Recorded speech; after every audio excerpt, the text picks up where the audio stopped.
The question was, what about routines? What are people doing for the routines? And if you could put that in the comments at the bottom, what are you doing that works for you and yours as far as routines go throughout the day, now that we have all of these changes due to this global pandemic?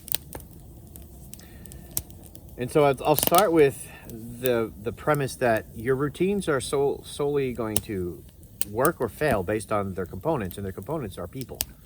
You can't make people do things. They have to understand why they're doing them and then want to do them. And that threshold, we can provide understand why, but crossing that threshold into we're going to make you is going to fall apart. People either just leave or they'll push back.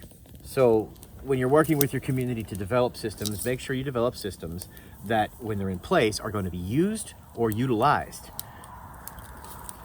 One of the primary pieces that I think we all can agree on is social distancing and the hygiene issue. But to be frank, the hygiene issue is a constant, and it's even more important when you're completely off-grid, living in the woods, or maybe the power goes out for a few days, or maybe you're quarantined and can't go anywhere. That level of closed system is going to bring with it hygiene issues. Washing your hands before and after every meal is something we used to be taught, and then there was instructional videos shown in schools in the 50s, 60s, and 70s. But we forgot. We just got sloppy with it, and it hasn't been taught as much as it used to be.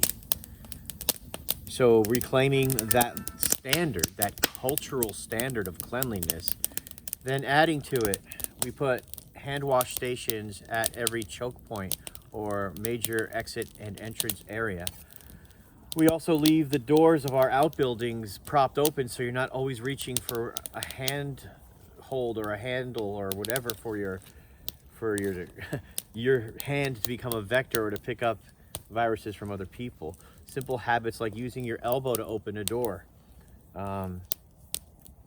Just making it fun, but not losing your humanity with it. You can get really wrapped up in a storm is coming. Yeah, a storm is coming, but I'm still going to work on my systems. Now, depending on where you live, how compressed you are with the rest of the world's population, or how open you are in the country, you're going to have specific challenges.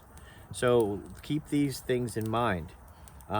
Make part of your routine a time for your family, your community to get together and share stories like around this fire.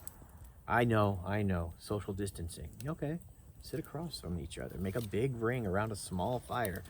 All you need is the time to spend with each other, because that's the glue that's going to get you through this.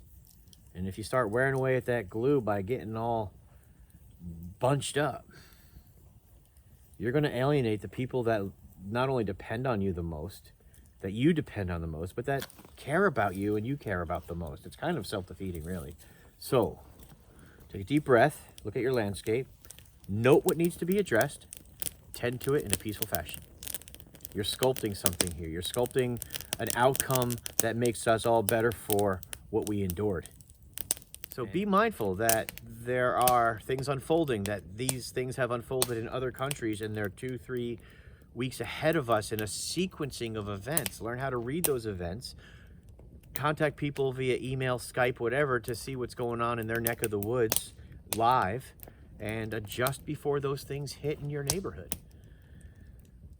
But don't forget to make room for being with your family, to enjoy your life. You have to balance on that razor's edge. And again, every system regarding life support, attitude, shelter, water, fire, and food is dependent upon the relationships you have with the folks who are going to be running those systems.